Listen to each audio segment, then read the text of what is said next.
Good afternoon, and thank you for all being here. It's my great honor to welcome His Highness the Amir of Kuwait to the White House.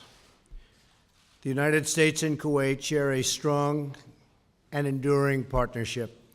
We recently commenced the 27th day of remembrance of Saddam Hussein's invasion of Kuwait, which we all remember so well. The United States is proud to have contributed to the liberation of Kuwait and for the friendship we have built together in the years since. Today, we reaffirm our commitment to our shared security interests and recognize Kuwait's critical contributions to regional stability. We also thank Kuwait for its humanitarian leadership and for its partnership in the fight to destroy ISIS. During my trip to Saudi Arabia, I spoke to the leaders of more than 50 Arab and Muslim nations about the need to confront our shared enemies, murderous terror groups that threaten all civilized people. Every responsible nation must work together to strip these groups of their territory, their financing, and the false allure of their evil ideology. I applaud Kuwait for its role in this effort and encourage all nations in the region to do their fair share in defeating those who wage war on the innocent. Each nation in the region must decide what kind of future they want for their own children, one of violence or one of peace. That also means confronting those, such as the Iranian regime, who support terror groups and radical militias. Cooperation between America and Kuwait has never been stronger, never ever. The FBI and the Kuwaiti government are expanding our counterterrorism and intelligence sharing efforts. We're making progress on promoting Kuwaiti investments in the United States. They're making tremendous investments in our country. They have great confidence in our country. We're also entering a bilateral agreement with Kuwait regarding customs enforcement. During the same period and the same trip to Saudi Arabia, which was my great honor, representing our incredible country, His Highness personally asked me to expedite a $5 billion agreement for the sale of American F/A-18 Super Hornet fighting jets for Kuwait. I am pleased to report that the State Department has now authorized this transfer and purchase, which will not only strengthen our mutual security, but will greatly benefit American workers. Kuwaiti's investments in America through its Sovereign Wealth Fund are profitable for Kuwaiti people, and they create many, many jobs in the American workforce. I am pleased to report this year that Kuwait has taken delivery of 10 American-made Boeing 777 airliners. They're beauties. American workers build the best planes in the world by far, and we want them to be made available for those countries that want them. And Kuwait has been a big buyer of commercial airliners made by Boeing and others. Our partnership extends beyond shared economic and security interests. We're signing a memorandum to deepen the close educational ties between our two countries, enhancing English language, and that's what we're going to be doing. We're enhancing the whole relationship through the use of the English language, and that is something that's very exciting, I think, for both of us. I want to thank His Highness for his leadership role and the role he's playing to help the nations of the Gulf Cooperation Council follow through on their pledges from all over, because we went to Saudi Arabia and the pledges of ending terrorist financing came from every country in that magnificent room on that magnificent day. And we are addressing the ongoing GCC dispute, and the Amir is leading those discussions, and hopefully it'll be resolved very soon. We call on our GCC and Egyptian allies to focus on our commitments at that Saudi Arabia summit, to continue our joint efforts to drive out and defeat terrorists, Qatar, Saudi Arabia, United Arab Emirates, Bahrain, and Egypt are all essential U.S. partners in this effort. We have great relationships with all of them right now, maybe better than we've ever had. We will be most successful with a united GCC. Tomorrow, Secretary of State Tillerson and Foreign Minister Sabah will chair the second U.S.-Kuwaiti Strategic Dialogue. By strengthening communications with allies like Kuwait, we send a strong message to both terrorist organizations and regional aggressors that they cannot win. They will not win. They cannot win against us. And our military is getting stronger and stronger and stronger. And that those who cherish and value human life will always prevail. I want to thank His Highness for joining us here today. The United States values its close friendship with Kuwait and its people, and we look forward to strengthening these bonds even further. Together, we will show the world that the forces of destruction and extremism are no match for the blessings of prosperity and peace. Thank you very much. I appreciate that. Thank you.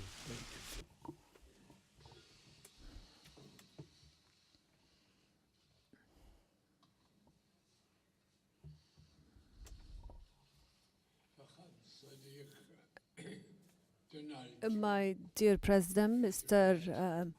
President Donald Trump, Your Excellencies and Highnesses, ladies and gentlemen, I'm delighted and my delegation to be here today in Washington, this great city, in response to the invitation that His Excellency, my friend, President Trump has extended to me. I would like at the outset to reaffirm and send once again our condolences to the President and the people, the American people, about the victims of Harvey hurricane that hit Texas. And we are deeply affected by the human losses and the huge destruction in public facilities and property. I pray to God Almighty that He would make this the coming hurricane that is about to hit Florida, for it to be a harbinger of goodness, not evil. I wish and hope that the losses would not be harmful to the American people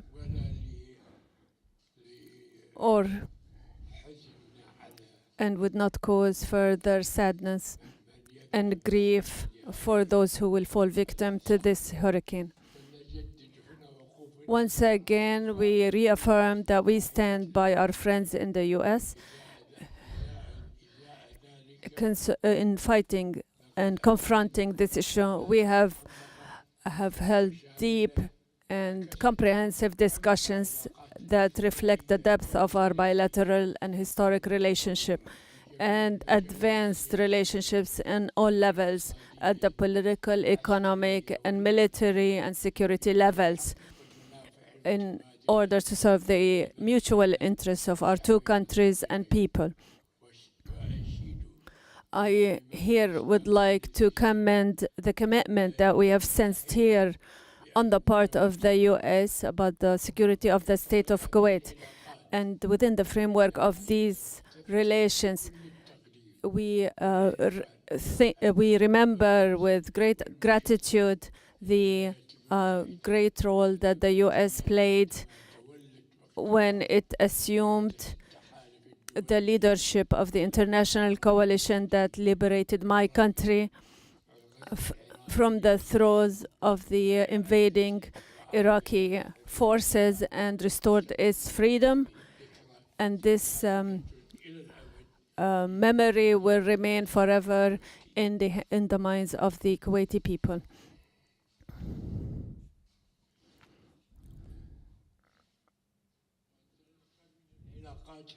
We also highly value the strategic relations between our two countries. We have discussed the situation in the country, foremost among which is the unfortunate dispute between our brothers in the Gulf region and our efforts to contain it, and the international support that we have received for these efforts.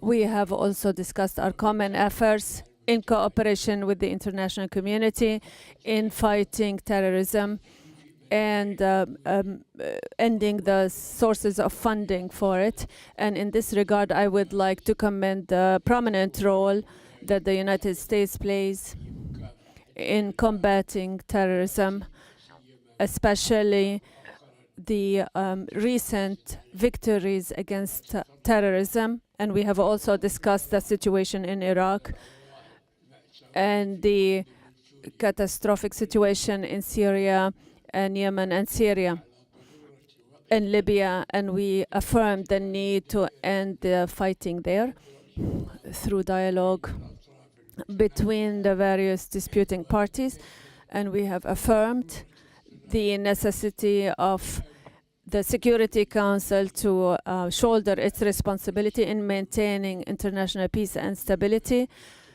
which represents the because the continuation of those struggles continues to be a threat.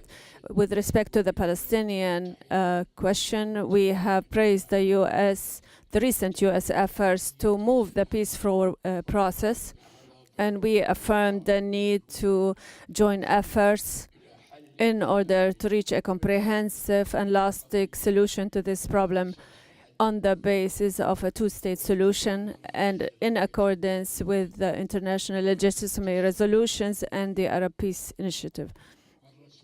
Once again, I thank His Excellency the President for his kind invitation to us and for his kind hospitality, and we look forward to meeting with His Excellency the President in the state of Kuwait within the framework of our efforts to further enhance our relations and build on our strategic relationship in the service of the interests of both countries and peoples. Thank you, Mr. President.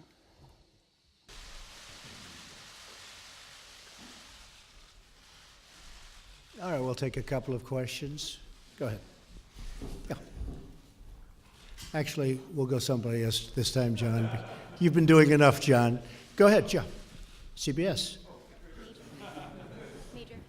Here we go. Thanks. Mr. President, on the question of North Korea, the country feels that a crisis is coming.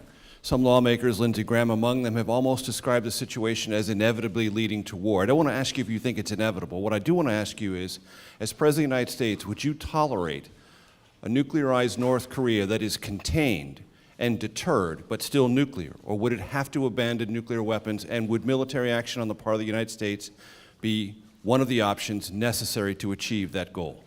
Military action would certainly be an option. Is it inevitable? Nothing's inevitable. It would be great if something else could be worked out.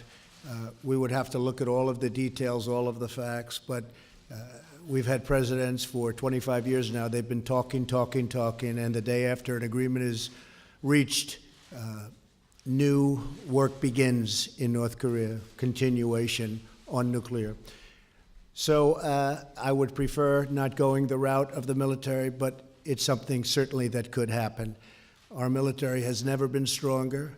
We are in a position now, and you know the new orders, you see the numbers just like I see the new numbers. It's been tens of billions of dollars more in investment, and each day new equipment is delivered, new and beautiful equipment, the best in the world, the best anywhere in the world, by far. Hopefully we're not going to have to use it on North Korea. If we do use it on North Korea, it will be a very sad day for North Korea. Do you have a question for the Amir? Follow-up, is it acceptable for you as president for North Korea to be nuclearized but contained and deterred? Is that a strategy we're going to see what it is? I don't negotiate with you. No, I'm not negotiating with you. Maybe we'll have a chance to negotiate with somebody else, but I don't put my negotiations on the table, unlike past administrations. I don't talk about them. But I can tell you that North Korea is behaving badly, and it's got to stop. Okay? A question for the Amir? Your Excellency, you mentioned in a general sense the situation with Qatar. How optimistic are you about it being resolved, and what role would you like the President of the United States to play in achieving a resolution?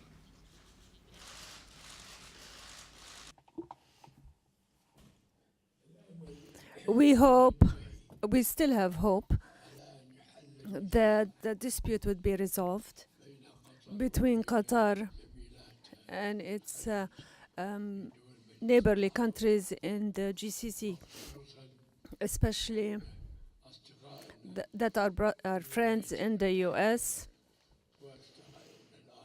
and our other friends are assisting us in resolving this issue. I am optimistic that the solution will come in a very near future, God willing.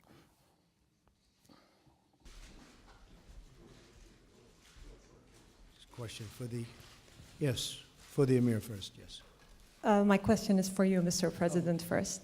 Kuwait News Agency, Kuwait شروق صادقي. هل تؤيدون دور الوساطة؟ Do you support the Kuwaiti mediation role between Qatar and the four countries, and do you support the holding of a conference that will include all parties in Kuwait? Thank you. Well, I do appreciate and respect the mediation. I would be willing to be the mediator. I was telling the Amir before that if I can help between UAE and Saudi Arabia, where I have a very great relationship. I spoke with the king yesterday, King Solomon. He's a friend of mine, and we spoke on unrelated subjects, but we had a long conversation. If I can help mediate between Qatar and, in particular, the UAE and Saudi Arabia, I would be willing to do so. And I think you'd have a deal worked out very quickly. I think it's something that's going to get solved fairly easily.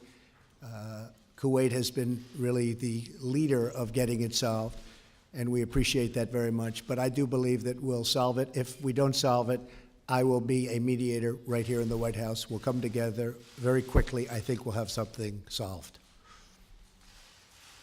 أحمد مكي Ahmed Makki, سيدي حضرة صاحب السمو حفظكم الله ورعاكم هل تم التأكيد Mr. Amir, in light of the regional conditions in the region, has there been an assertion on the role of the U.S. commitment to the security of the state of Kuwait? Thank you. Thank you. And you have heard now what His Excellency the President has said about the relations between Kuwait and the U.S. and its assertion of its commitment to the security of Kuwait. And this is not something new. And don't forget that the United States has managed with its other allies. When Kuwait was occupied, it liberated Kuwait from Iraq within a few months. And this is something that the Kuwaiti people remember very well, and everybody also. And we here thank the United States and the American people for that. Thank you. Go ahead. Thank you, Mr. President. Nadia Bilbisi with Al Arabiya Television. You dispatches a team to Israel and Palestine, and you're about to meet the leaders of both countries in the UN soon. Do we expect a new American initiative to move the process forward? And if I may, sir, the UN has just published a report about Syria's Assad regime using chemical weapons. They said that basically use it more than two dozen times. Does that mean that President Assad is immune now from any prosecution? And what can you do to stop the further use of chemical weapons? Thank you. Well, first of all, the Palestinians and the Israelis, we are discussing, we are working. They say it is the world's most complex and difficult deal. You know that. But it is something that could happen. I believe that the relationships that we have with both can help. It's an event that's just never taken place. Sometimes people think they're close and it never happens, or it never happens successfully. I think we have a chance of doing it. I think the Palestinians would like to see it happen. I think the Israelis would like to see it happen. And usually when you have two groups that would like to see something happen, good things can happen. So I think there is a chance that there could be peace. But again, I say that a little bit reluctantly. We're going to give it our best. We have tremendous talent working on that particular transaction. As you know, David Friedman, the ambassador, is very much involved. We have a great group of people. We'll see what happens. As far as the chemical weapons, I find it hard to believe that after what we did the last time, that Assad would do that again. I haven't heard what you just said, but I find that a little bit difficult to believe. But nothing would change. We would be extremely upset if he was using chemical weapons. As far as Syria is concerned, we have very little to do with Syria other than killing ISIS. What we do is we kill ISIS. And we have succeeded in that respect. We have done better in 8 months of my presidency than the previous 8 years against ISIS. So ISIS is rapidly disappearing, as you know, and that's because of our great military. The military has been absolutely incredible in terms of what they've done with ISIS in Iraq and in Syria. Do you have a question for the Amir? سمو الأمير Yes, Mr. To the Amir, all the parties are holding on to their own positions with respect to Qatar. Where do you see a breakthrough in this dispute? Do you see any indications to make us believe that this crisis will come to an end? The hope has not ended yet. I would like to affirm that Qatar is ready to meet all the demands that were put, the 13 demands that were presented, and is ready to sit at the table to negotiate and to discuss with us all everything related to the dispute between the parties, the Gulf parties. As you know, we have 13 demands that were presented, and we know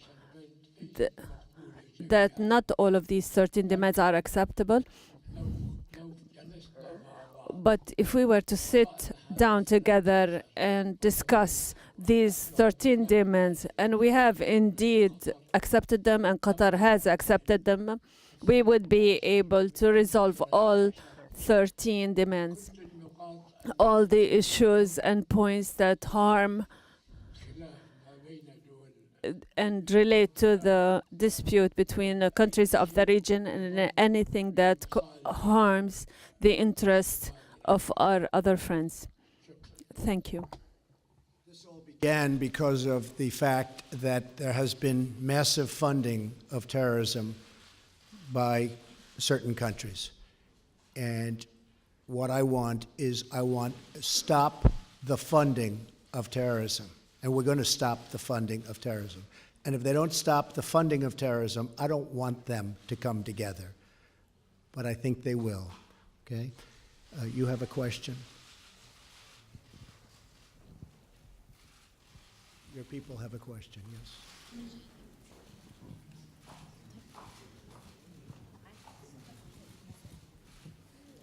Go ahead, to the Amir. سمو الأمير Your Highness, I'm Said from Al Jazeera. Mr. President, we talk about Kuwaiti mediation and supporting Kuwaiti mediation. Are the tracks and a meeting that happened in Kuwait which receive U.S. and international support? Is there in reality something clear and a breakthrough that has been accomplished in this crisis? Are we about to see at the beginning of a breakthrough, or Your Highness, are the issues so complicated? We talked about a deep discussion about all the issues. what is the real issue and complicated issue at the heart of this dispute. We would like to find some information. Where is the problem here, so that we can solve it? Thank you. First of all, I would like to say there is no problem that cannot be resolved. True, it's complicated, but when we meet at around one table, and now we have an affirmation from the country